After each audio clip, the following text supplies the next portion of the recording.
जय भारत. पुस्तकांच्या जगामध्ये आपण वेळोवेळी महत्त्वाचं औचित्य साधून एखादी जयंती, महापुरुषाची पुण्यतिथी, स्मृतिदिन काही असेल तर आपण एखाद्या पुस्तकावर चर्चा करतो किंवा महत्त्वाचं वाटल्यास एखाद्या पुस्तकाचा रिव्ह्यू आपण चर्चेसाठी घेतो. 6 डिसेंबर डॉक्टर बाबासाहेब आंबेडकर यांचा महापरिनिर्वाण दिन. या महापरिनिर्वाण दिनाच्या निमित्ताने आज घडीला अत्यंत महत्त्वाचं असणारं आणि बाबासाहेबांच्या एकूण आयुष्यातलं सगळ्यात महत्त्वाचं केंद्रबिंदू असणारं जे पुस्तक आहे, भारतीय समाज व्यवस्थेचं विश्लेषण करणारं, भारतीय समाज व्यवस्थेतल्या जातीच्या वर्णाच्या समस्येवर त्यांनी केलेली मांडणी, त्या पुस्तकावर आपण चर्चा करणार आहोत. डॉक्टर बाबासाहेब आंबेडकरांच्या या पुस्तकाच्या जगामध्ये त्यांनी केलेल्या एकूण लिखाण केलेल्या साहित्यामध्ये आपण ॲनहिलेशन ऑफ कास्ट, जाती व्यवस्थेचे निर्मूलन, या पुस्तकाची आपण आज चर्चा करणार आहोत.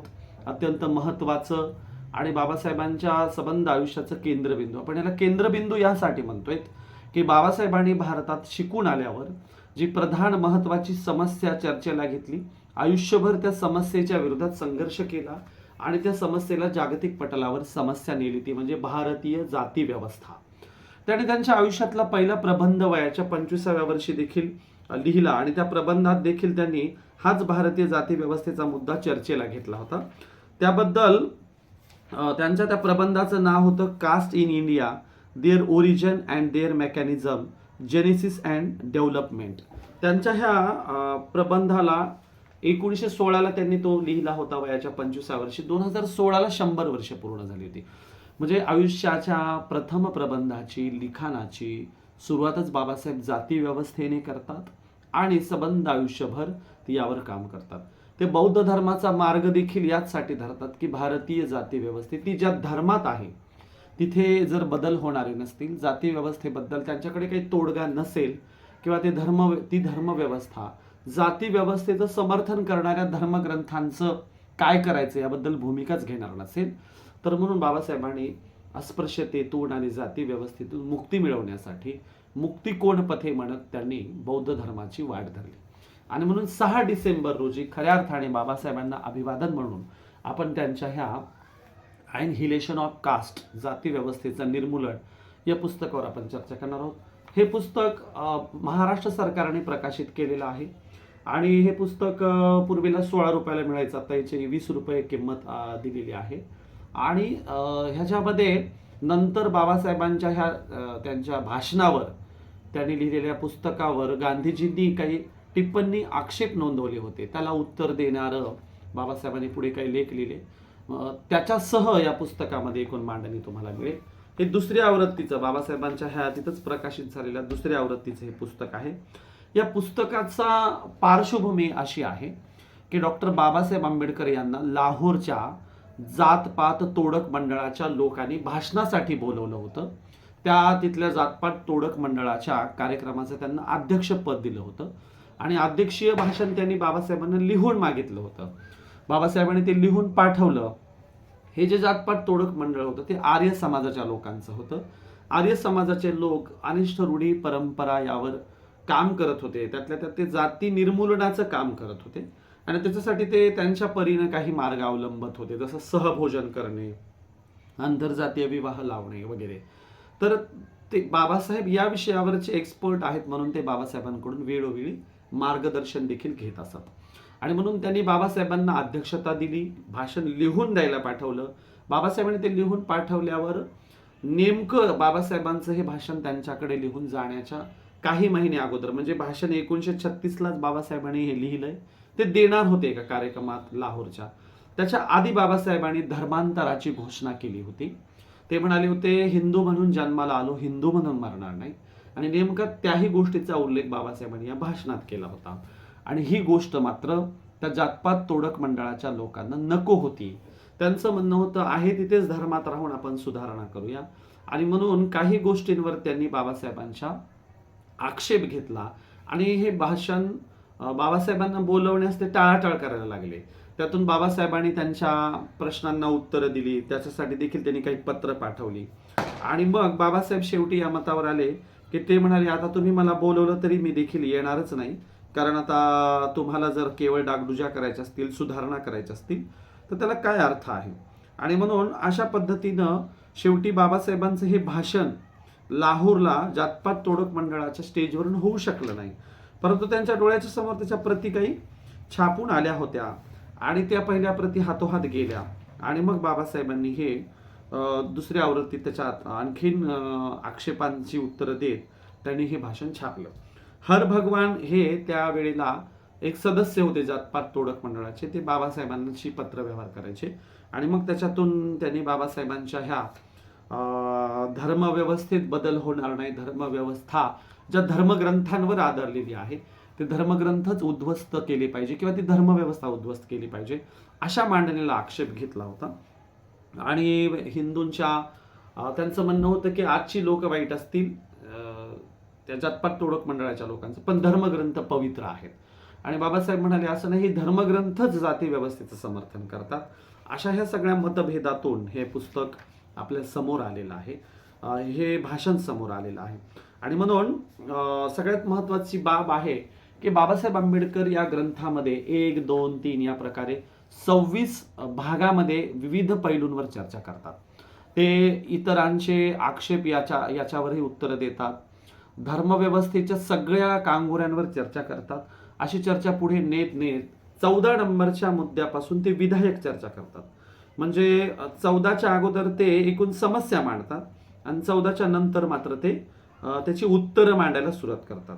आणि म्हणून बाबासाहेब आंबेडकरांच्या ह्या पुस्तकाचे आपण महत्वाचे 2 भाग करू शकतो, 14च्या अगोदरचा आणि 14च्या नंतरचा. 14च्या अगोदर ते एकूण जाती व्यवस्थेच्या समस्येवर चर्चा करतात आणि 14च्या नंतर ते नैतिकतेला धरून प्रश्न विचारत ते मग या जाती व्यवस्थेत आणि जाती व्यवस्थेला पाठबळ असणाऱ्या धर्मव्यवस्थेत किंवा धर्मग्रंथांमध्ये बदल होणं शक्य नाही असं म्हणून बाबासाहेब एक उत्तर सुचवतात. तर 14च्या अगोदर त्यांनी काय काय मांडणी केलेली आहे, तर ते 1 नंबरच्या मुद्द्यामध्ये अशी मांडणी करतायत की इथले धर्मग्रंथ कुणालाही धर्मावर बोलण्याची संधी देत नाहीत, मान्यता देत नाहीत. गुरु हा जन्मानेच असावा असं धर्मग्रंथांचं म्हणणं आहे. त्यासाठी डॉक्टर बाबासाहेब आंबेडकर रामदासाच्या दासबोधाचा दाखला देतात की ते म्हणतात वर्णनाम ब्राह्मणो गुरु, ब्राह्मणच गुरु असला पाहिजे अशी मांडणी करणारे जे धर्मग्रंथ आहेत त्यातला दासबोध तर सांगतो की अंत्यजाला गुरु म्हणून स्वीकारू नये, गुरु हा ब्राह्मणच असावा. बाबासाहेबांनी जी इथे ओझरती मांडणी केली ती तुम्ही दासबोधात आत्ताही वाचू शकता.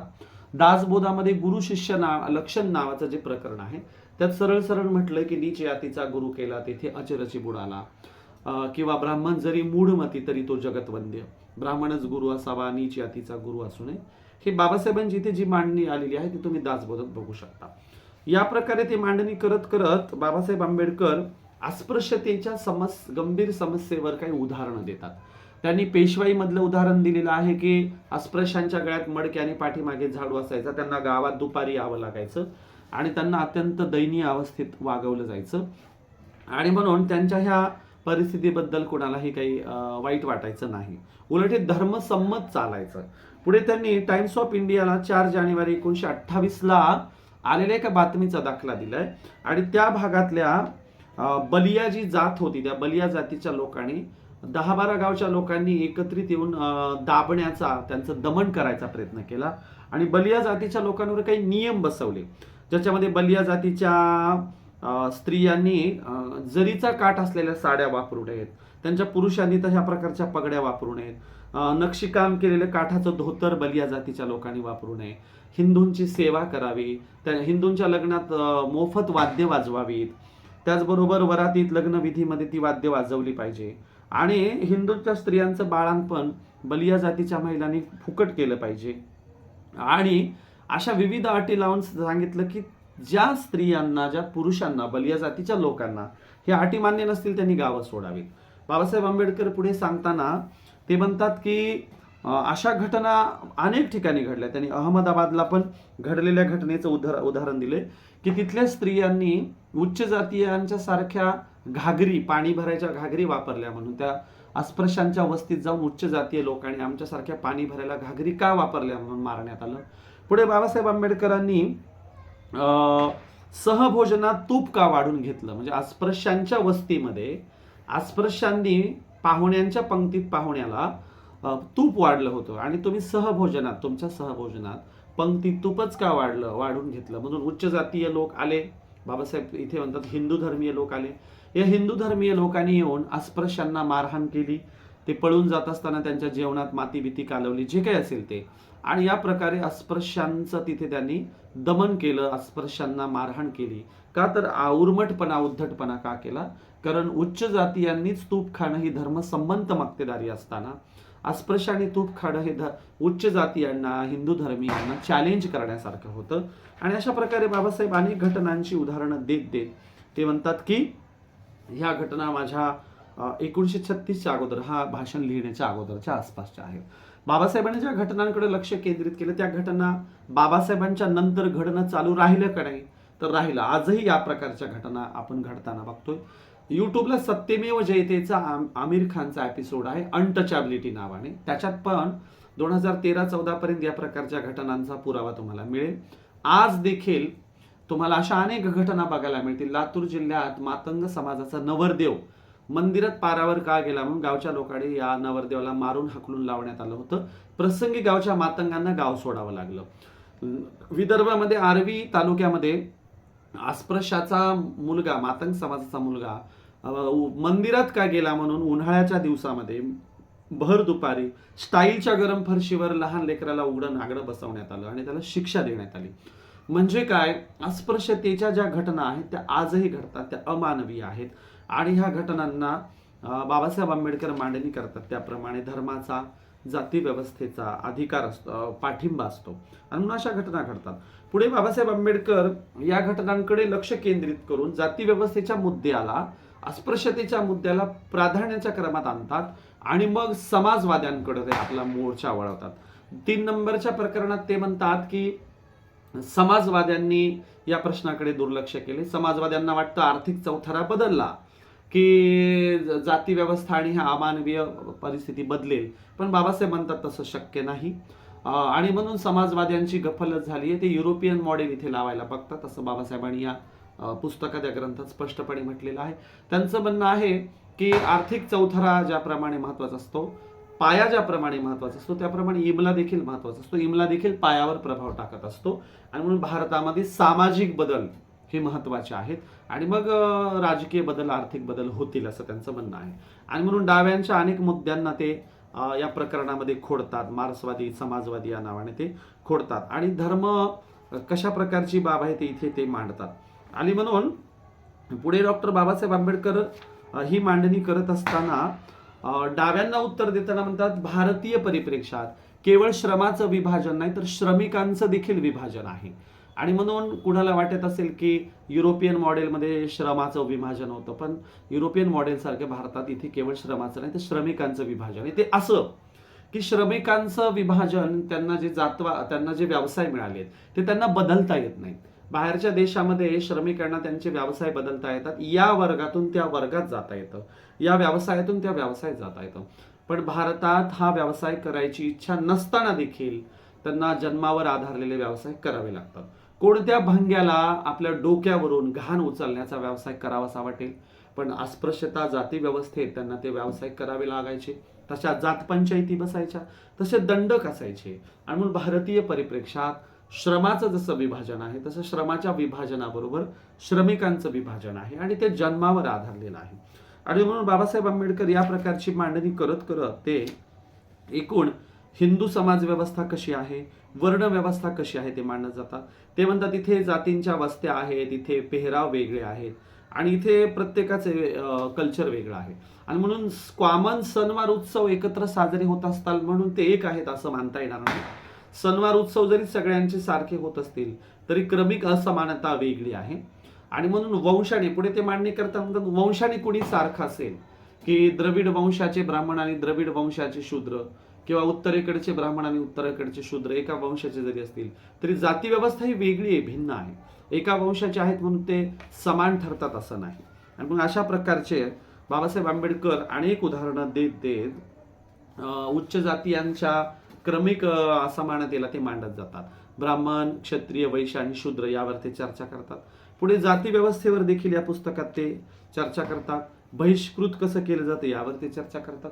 आणि मग 14 नंबरच्या एकूण मुद्द्याच्या नंतर 14व्या त्याला प्रकरण म्हणू, टिप्पण म्हणू, त्यानंतर बाबासाहेब मात्र विधायक मांडणीकडं चर्चा करायला आपला मोर्चा वळवतात. आणि म्हणून ते सांगतात की की, इथून या देशामध्ये व्यक्तीची क्षमता बघून त्याला व्यवसायात ढकललेलं नाहीये, तर त्याला जन्मावर आणि जातीवर व्यवसाय ढकललेला आहे. आणि म्हणून बाबासाहेबांचं म्हणणं आहे की व्यक्तीच्या क्षमतेनुसार व्यवसाय निवडण्याचं स्वातंत्र्य का असू नये, व्यक्तीला त्याच्या गुणांचा विकास करण्यासाठीचं स्वातंत्र्य का असू नये. आणि म्हणून भारतामध्ये गुलामगिरी आहे, आणि ही गुलामगिरी अत्यंत जाचक आहे, जाती व्यवस्थेवर आधारलेली आहे, अस्पृश्यतेवर आधारलेली आहे. आणि ह्या जाती व्यवस्थेला, अस्पृश्यतेला जो बेस आहे तो हिंदू धर्माचा आणि त्यांच्या धर्मग्रंथांचा आहे. आणि म्हणून जाती व्यवस्थेत, अस्पृश्यतेत कुणाला भौतिक जगतात बदल करायचे जरी वाटले तरी ते व्यक्तिगत पातळीवर बदल होतील, सामूहिक पातळीवर होणार नाहीत. कारण धर्मव्यवस्था तशी परमिशन देत नाही, धर्मग्रंथ तसे परमिशन देत नाहीत. आणि म्हणून क्षमतेवर आधारित चातुर्वर्ण्याला ब्राह्मण, क्षत्रिय, वैश्य, शूद्र अशा जन्मावर आधारित सामाजिक विभाजनाचा निर्देश करणाऱ्याला गलिच्छ नावाने ओळखणे हा एक सापळा आहे. आणि म्हणून ब्राह्मण, क्षत्रिय, वैश्य आणि शूद्र याच नावाने श्रमाचं विभाजन का केलं यावर पण बाबासाहेबांचं ऑब्जेक्शन आहे. किंवा जे विद्यादानाचं काम करतात त्याला ब्राह्मणच का बरं म्हणावं, आणि जे श्रमाचे काम करतात त्याला शूद्रच का म्हणावं.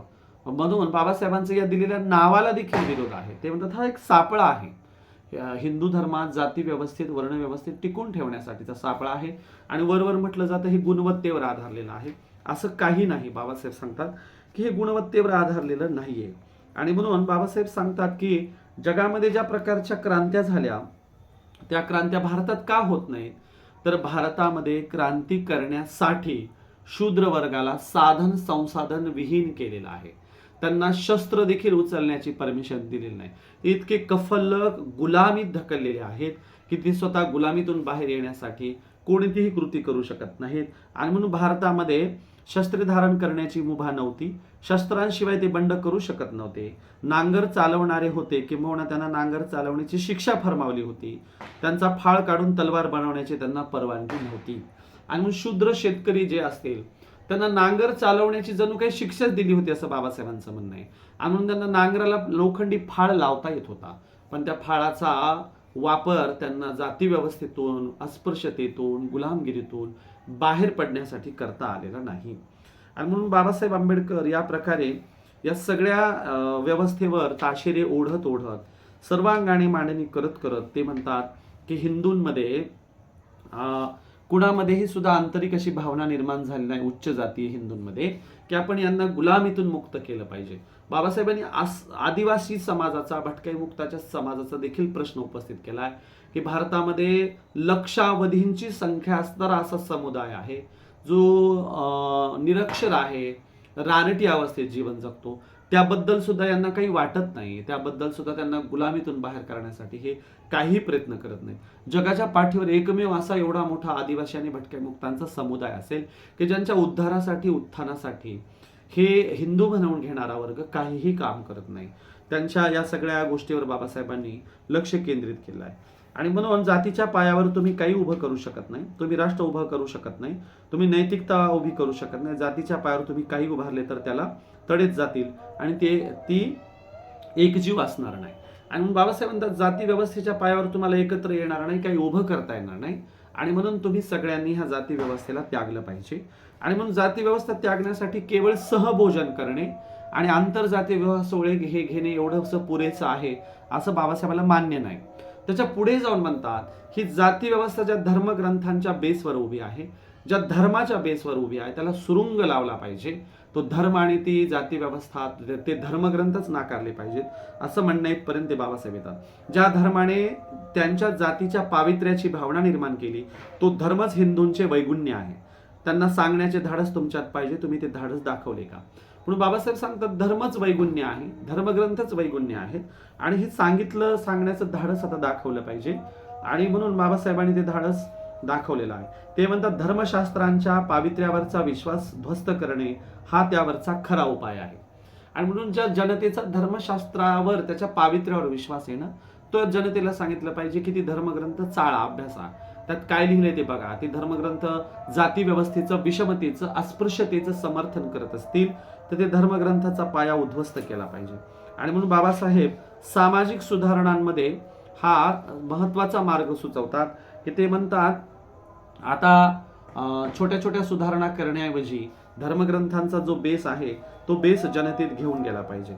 आणि म्हणून बाबासाहेब सांगतात की मार्क्सचं उदाहरण देऊन सांगतात इथल्या शूद्र अतिशूद्रांना, की मार्क्स ज्याप्रमाणे कामगारांना म्हणाला होता तुम्हाला बांधणाऱ्या साखळ्यांव्यतिरिक्त तुमच्याकडे गमवण्यासारखे काही नाही, तसंच ते म्हणतात की जातींना पण सांगितलं पाहिजे की तुमच्याकडे गमवण्यासारखं काय आहे, तुम्हाला जर शूद्र अतिशूद्र हे धर्मग्रंथ मानत असतील तर.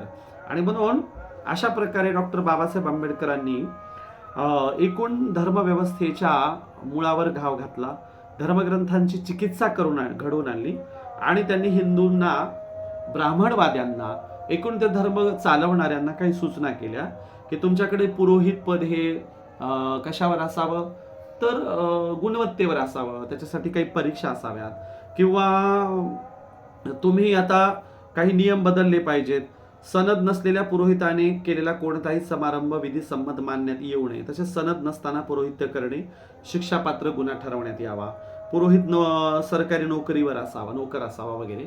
तर बाबासाहेबांनी त्या काळात काही सूचना सुचवल्या होत्या, त्या अजूनही अंमलात आणल्या गेलेल्या नाहीये. आणि म्हणून ब्राह्मणशाही हे विष असून त्याने हिंदूंचे वाटोळे केले आहे, तुम्ही ब्राह्मणशाही संपवली तरच हिंदू वाचवण्यात तुम्हाला यश येईल.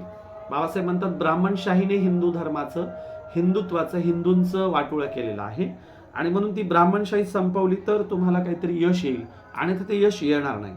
आणि म्हणून कोणत्या प्रकारच्या नैतिकता, श्रद्धा, सवयी आणि दृष्टिकोन यांनी उत्तम कार्य केले आहे, ते बाळगणाऱ्या लोकांची भरभराट करण्यास, त्यांना सशक्त करण्यास, पृथ्वी व्यापण्यास आणि तिच्यावर आधिपत्य गाजवण्यास सक्षम बनवले हे शोधून काढण्याचा प्रयत्न करणे आवश्यक नाही काय, याचा हिंदूंनी सर्वप्रथम विचार केला पाहिजे. आणि म्हणून बाबासाहेब सांगतात की मानवी जीवन सुखकर, सशक्त, सुदृढ बनवण्यासाठी चांगल्या मूल्यांचा शोध घेतला पाहिजे आणि तुमची जी काही वाईट मूल्ये आहेत ती सोडून दिली पाहिजे. आणि म्हणून असं करताना बाबासाहेबांनी काही सूचना केल्या आहेत की दुसरी गोष्ट अशी की हिंदूंनी त्यांना त्यांचा संपूर्ण सामाजिक वारसा जतन करायचा आहे, की त्यातील उपयुक्त असलेला भाग निवडून फक्त तेवढाच पुढच्या पिढीपर्यंत पोहोचवायचा, याचा विचार केला पाहिजे. आणि म्हणून ते म्हणतात असं ठराविक भाग जनतेत घेऊन जाणं, बाकीचं काहीतरी धर्मग्रंथांचं समर्थन करणं हे बरोबर नाही. आणि म्हणून हिंदूंनी भोवतालची हवा सुद्धा दूषित करून टाकलेली आहे आणि शीख, मुस्लिम आणि ख्रिश्चन अशा सर्वांना त्याची लागण झालेली आहे. आणि म्हणून जाती व्यवस्थेची, अस्पृश्यतेची लागण इतरांना देखील झालेली आहे असं बाबासाहेब आंबेडकरांचं म्हणणं आहे. आणि जाती व्यवस्थेतून, अस्पृश्यतेतून बाहेर यायचं असेल तर हिंदूंनी एकूण ब्राह्मणशाही संपवली पाहिजे. ज्या धर्मग्रंथांच्या बेसवर ही तुमची जाती व्यवस्था, अस्पृश्यता उभी आहे, त्या बेसला सुरुंग लावला पाहिजे, त्या धर्मग्रंथांना नकार दिला पाहिजे, त्या धर्माला नकार दिला पाहिजे, असं बाबासाहेबांनी ॲनहिलेशन ऑफ कास्ट, जातींचे निर्मूलन ह्या ग्रंथात सांगितलेलं आहे. या ग्रंथाचं प्रयोजन काय, तर आज देखील जाती व्यवस्था, अस्पृश्यता तशीच आहे, त्यावर फार काही कोणी कार्य केलेलं नाही.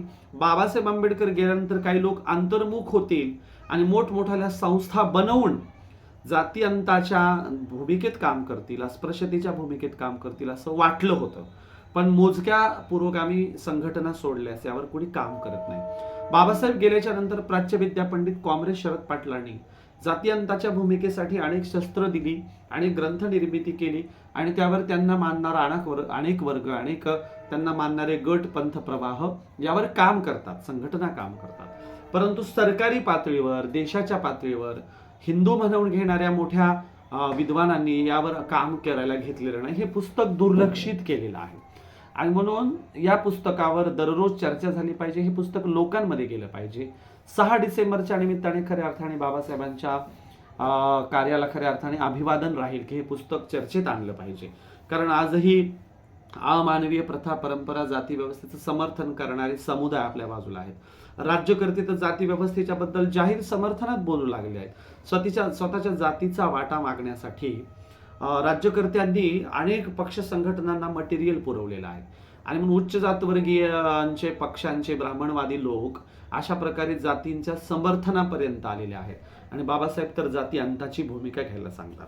आणखीन महत्वाची बाबासाहेब की समरसतावादी लोक पुढे येऊन असं म्हणतात की आम्ही काही सामाजिक सुधारणा करतो आहेत, माजी अस्पृश्य जातीच्या लोकांना, भटक्या मुक्तांच्या लोकांना आम्ही मंदिरात नेऊन आरती करायला देतो. आम्ही त्यांना हनुमान चालीसा म्हणण्याची परमिशन देतो. मंदिरातल्या आतल्या गाभाऱ्यापर्यंत त्यांना घेऊन जातो.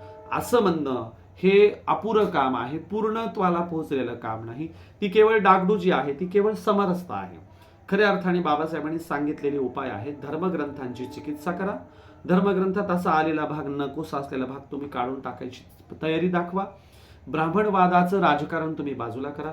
ब्राह्मणवाद्यांचं वर्चस्व तुम्ही बाजूला करा आणि तुमच्या धर्माला समतावादी अशा प्रकारे आज आपण डॉक्टर बाबासाहेब आंबेडकरांच्या सर्वात महत्त्वाच्या ग्रंथावर ॲनहिलेशन ऑफ कास्टवर आपण चर्चा केलेली आहे.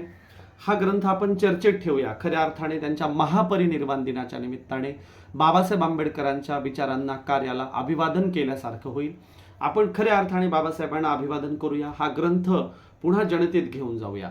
समरसतावाद्यांना उत्तर देऊया की समरसता नको आहे, आम्हाला समता हवी, इक्वॅलिटी हवी.